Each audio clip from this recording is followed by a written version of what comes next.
நம்ம channel viewers அனைவருக்கும் வணக்கம். இன்றைக்கி வந்து பார்த்தீங்கன்னா முகேஷ் மார்சிங் அவருடைய டைரக்ஷனில் வெளிவந்திருக்கக்கூடிய கண்ணப்பா படத்தினுடைய ரிவ்யூ தான் வந்து பார்க்க போகிறோம். கண்ணப்பா இந்த படத்தில் வந்து பார்த்தீங்கன்னா நிறையா பேன் இண்டியா ஸ்டார்ஸ் இருக்காங்க. எல்லா ஸ்டேட்டில் இருந்துமே வந்து ஒரு ஆளை எடுத்து போட்டு வந்து அந்த படத்தை வந்து பண்ணியிருக்காங்க.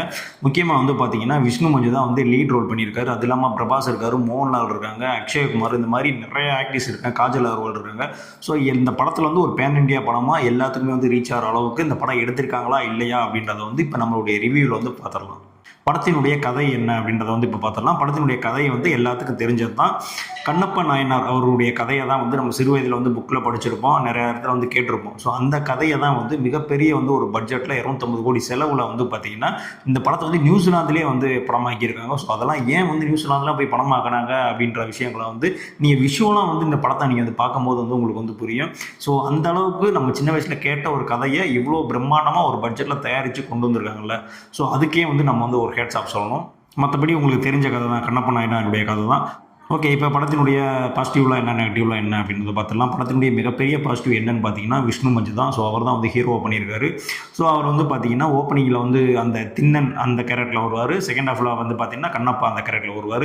ஸோ அந்த திண்ணனாக இருக்கும் போது அந்த எக்ஸ்பிரஷன், ஏன்னா அந்த கேரக்டரில் இருக்கும்போது வந்து அவர் சாமியெலாம் கும்பிட மாட்டார், வெறுப்பார். ஆனால் வந்து கண்ணப்பாவை மாறின பிறகு வந்து சாமி மேலே வந்து ரொம்பவுமே வந்து பிரியமாயிடுவார். ஸோ அந்த ஆக்டிங்லாம் இருக்குல்ல, ஸோ ரெண்டுக்குமான அந்த டிஃப்ரென்ஷியேட் வந்து ரொம்பவுமே வந்து அருமையாக காட்டியிருப்பார். அவருடைய இன்ட்ரோடக்ஷன் சீன் ஒன்று இருக்கும். அவர் வந்து ஒரு வேடுவனை வந்து அந்த அம்பை வந்து எய்வார். ஸோ அந்த சீன்லாம் வந்து உண்மையிலே வந்து ஒரு கூஸ் பம்ப்ஸாக இருக்கும். அது மட்டும் இல்லை, இவர் வந்து சாமி கும்பிடாமல் இருந்தவர் திரும்ப எப்படி சாமி கும்பிட வந்தார் அப்படின்றதுக்கான ஒரு டிரான்ஸ்ஃபர்மேஷன் இருக்குல்ல. ஸோ அதை வந்து ஸ்க்ரீன் பிளேல வந்து கரெக்டாகவே வந்து காட்டியிருப்பாங்க. அது மட்டும் இல்லாமல் அவர் வந்து ஏன் சாமி கும்பிடாமல் இருந்தாருன்றதுக்கான ஒரு பேக் ஸ்டோரி ஒன்று இருக்கும். ஸோ அதுவுமே வந்து கொஞ்சம் ரீசனபுளாக இருக்கும். ஸோ அந்த அளவுக்கு வந்து அந்த ரைட்டிங் வந்து உண்மையிலே நல்லா பண்ணியிருந்தாங்க. அது மட்டும் இல்லாமல் இந்த படம் பார்க்குறப்பே வந்து ஒரு ஒரு நல்ல ஃபீல் கொடுத்துச்சு. ஏன்னா ரொம்ப நாளுக்கு அப்புறம் வந்து ஒரு புராணம் சார்ந்த கதை, இந்த மாதிரி கதையெல்லாம் நம்ம பார்த்துருப்போம். ஆக்சுவலாக வந்து பாகுபலி இதெல்லாம் பார்த்துருப்போம். பட் அதெல்லாம் வந்து ஜஸ்ட்டு ரைட் பண்ண கதை. பட் ஆனால் இந்த மாதிரி கதை வந்து இது வந்து ஒரு இதிகாச கதை, நம்ம வந்து சின்ன வயசுலேருந்து கேட்ட ஒரு கதை. ஸோ இந்த கதையை இந்த மாதிரி ஒரு பெரிய ஸ்க்ரீனில் பார்க்கும்போது வந்து ஒரு ஒரு புதுவிதமான ஒரு அனுபவம் வந்து கொடுத்துச்சு. அது மட்டும் இல்லாமல் படத்தோடைய மிகப்பெரிய பாசிட்டிவே என்ன அப்படின்னு பார்த்தீங்கன்னா அந்த ஸ்க்ரீன் பிளே தான். ஏன்னா இது வந்து ஒரு எல்லாம் தெரிஞ்ச கதை. இது வந்து யாருக்கு வந்து புதுசாக வந்து நம்ம வந்து இந்த இப்படி தான் இப்போ கண்ணப்ப நாயனார்னு சொல்ல தேவையில்லை. ஆல்ரெடி எல்லாத்துக்குமே தெரிஞ்ச கதை. இதுதான் வரும், இதுதான் நடக்க போகுது, இதுதான் கிளைமேக்ஸ் அப்படின்ற விஷயம் வந்து எல்லாத்துக்குமே தெரியும். ஸோ அதுக்குள்ளே நீ என்ன ஸ்க்ரீன் பிளே பண்ண அப்படின்ற ஒரு விஷயம் இருக்குல்ல. ஸோ அந்த விஷயத்துல தான் வந்து டைரக்டர் வந்து ஜெயிச்சிட்டான்னு சொல்லுவேன். ஏன்னா அந்த அளவுக்கு வந்து அந்த தெரிஞ்ச கதையை வந்து உங்களுக்கு வந்து சலிப்பு தட்டாமல் வந்து ரைட்டிங் பண்ணி ஒரு ஸ்கிரிப்டாக வந்து ரெடி பண்ணியிருக்காங்க. ஸோ அதுக்கே வந்து நம்ம டைரக்டருக்கு வந்து ஒரு ஹேட்ஸ் ஆஃப் சொல்லி தான் ஆகணும். அது மட்டும் இல்லாமல் மதுபாலா இருக்காங்க, பிரீத்தி மூந்தன் இருக்காங்க. ஸோ அவங்களுக்கு கொடுக்கப்பட்ட ஒரு கேரக்டரை வந்து கரெக்டாக பண்ணிட்டாங்க. ஆக்சுவலாக எனக்கு என்ன பர்சனலாக ஃபீல் ஆச்சு அப்படின்னு பார்த்தீங்கன்னா, அந்த சிவன் பார்வதி வந்து அக்ஷயகுமாரும் காஜல் அகர்வால் கொடுத்தாங்க. அது வந்து எனக்கு ஏதோ இந்த பாலிமர் டிவியில் ஏதோ இந்த சீரியல் பார்க்குற அந்த ஒரு ஃபீல் தான் கொடுத்துச்சு. இவங்க வந்து சிவன் பார்வதி அப்படின்ற மாதிரியான ஒரு ஃபீல் வந்து கொடுக்கல. மேபி அது எனக்கு கொடுக்கலையா அப்படின்றது தெரியல, எல்லாத்துக்குமே ஓகேவான்னு தெரியல. ஆனால் எனக்கு பர்சனலாக வந்து அது வந்து அந்த ஒரு ஃபீல் தான் கொடுத்துச்சு. அது மட்டும் வந்து கொஞ்சம் ஏற்றுக்கொள்ளும்படியாக இல்லை. அதுக்கப்புறம் வந்து பார்த்தீங்கன்னா ஃபர்ஸ்ட் ஹாஃபில் வந்து பார்த்தீங்கன்னா மோகன்லால் அவர்களுடைய ஒரு சீன் வரும். மொத்தமே வந்து எல்லாம் ஒரு கேமியா மாதிரி தான் வச்சுக்கோங்களேன், ஒரு 10 நிமிஷம் வருவார். ஸோ செகண்ட் ஹாஃபில் வந்து பார்த்தீங்கன்னா கிளைமேக்ஸ் காட்சி நெருக்கத்தில் வந்து பார்த்தீங்கன்னா பிரபாஸ் வருவார். ஸோ அந்த சீனெல்லாம் வந்து அப்படியே பயங்கரமாக இருந்துச்சு தேட்டரு. உண்மையிலே வந்து பிரபாஸுக்கு வந்து அந்த சூப்பர் ஸ்டார் ரஜினி என்ன ஒரு மாசு ஒரு ஃபேன்ஸ் இருப்பாங்களோ அந்த அளவுக்கு வந்து பிரபாஸுக்கு இருக்காங்கன்னு நினைக்கிறேன்.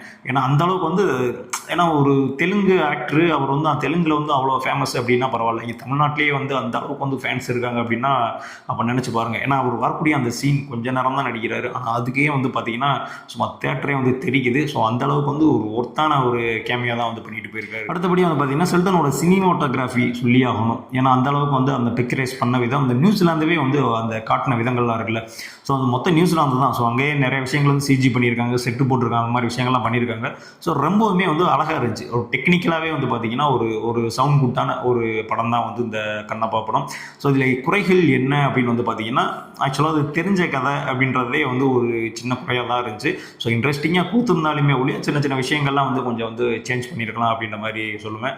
அது மட்டும் இல்லாமல் இந்த கதையில் வந்து பார்த்திங்கன்னா எக்ஸ்ட்ரா வந்து நிறைய எலமெண்ட்ஸ்லாம் வந்து சேர்த்துருக்காங்க. ஸோ அதை வந்து இன்னுமே வந்து கொஞ்சம் ஒரு நேர்த்தியாக எழுதி பண்ணியிருந்தாங்க அப்படின்னா இன்னுமே வந்து அருமையாக இருந்திருக்கும். அது இல்லாமல் வந்து பார்த்திங்கன்னா இது வந்து ஒரு டிவோஷனல் சப்ஜெக்ட், ஒரு ஸ்பிரிச்சுவல் சப்ஜெக்டாக போயிட்டுருக்கு. ஸோ இதில் வந்து பார்த்திங்கன்னா அவ்வளோ கிளாமர்லாம் காட்டி வந்து காட்டணுன்ற மாதிரி அவசியம் இல்லை. ஸோ அது வந்து பார்த்திங்கன்னா அந்த டிவோஷனல் மூடவே வந்து ஸ்பாயில் பண்ணுற மாதிரி இருந்துச்சு. ஸோ அந்த சீனெல்லாம் வந்து எனக்கு தெரிஞ்சு கொஞ்சம் தவிர்த்துருக்கலாம் அப்படின்றது தான் வந்து என்னுடைய கருத்து. அது மட்டும் இல்லாமல் படத்தில் வசனங்களுமே வந்து அருமையாக இருக்கும். பக்தின்றது வந்து தானாக வரணும், அந்த விரதம் அந்த மாதிரிலாம் இல்லை, தானாக வந்து தோணணும், தானாக வரணும் அப்படின்ற மாதிரியான நிறைய டைலாக்ஸ் எல்லாம் வந்து இருக்கும். சீனாவே வந்து நிறையா வந்து விஷயங்கள் வந்து கன்வெர்ட் பண்ணியிருப்பாங்க. அதுவுமே வந்து ரொம்ப வந்து அருமையாக இருந்துச்சு. படத்தினுடைய எண்டிங்கில் பார்த்தீங்கன்னா ஒரு ஒரு 20 நிமிஷம் அந்த கிளைமேக்ஸ் எல்லாம் வந்து பார்த்தீங்கன்னா ரொம்பவுமே வந்து ஒரு உருக்கமாக வந்து இருக்கும். ஸோ நம்மளுக்கு வந்து பார்த்தீங்கன்னா அந்த விஷ்ணு மஞ்சு அவர்கள் வந்து இன்னுமே வந்து அந்த கண்ணப்பாவை தான் தெரிஞ்சிட்டு இருக்காரு. அவர் வந்து விஷ்ணு மஞ்சுவை வந்து தெரியவே இல்லை. ஏன்னா அந்த அளவுக்கு வந்து நம்மளோட படம் பார்க்கும்போது வந்து நம்மளோட வந்து கனெக்ட் ஆயிடுவார் அவர். அது மட்டும் இல்லாமல் ஃபர்ஸ்ட் ஹாஃபில் பார்க்கும்போது ஒரு பிரச்சனை நடந்துகிட்ருக்கும், செகண்ட் ஹாஃபில் பார்க்கும்போது அது ஒரு பிரச்சனை. ஸோ ரெண்டு வேறு வேறு பிரச்சனை. ஸோ ரெண்டு படம் பார்க்குறோமோ அப்படின்ற மாதிரியான ஃபீலும் வந்து அடிக்கடி வந்து வந்துட்டு தான் இருந்துச்சு. ஓவராலாக பார்க்கும்போது இந்த படம் எப்படிப்பட்ட படம் அப்படின்னு கேட்டிங்கன்னா, நீங்கள் சின்ன வயசுலேருந்து கேட்ட ஒரு கதையை ஒரு மிகப்பெரிய பட்ஜெட்டில் ஒரு படமாக எடுத்திருக்காங்க.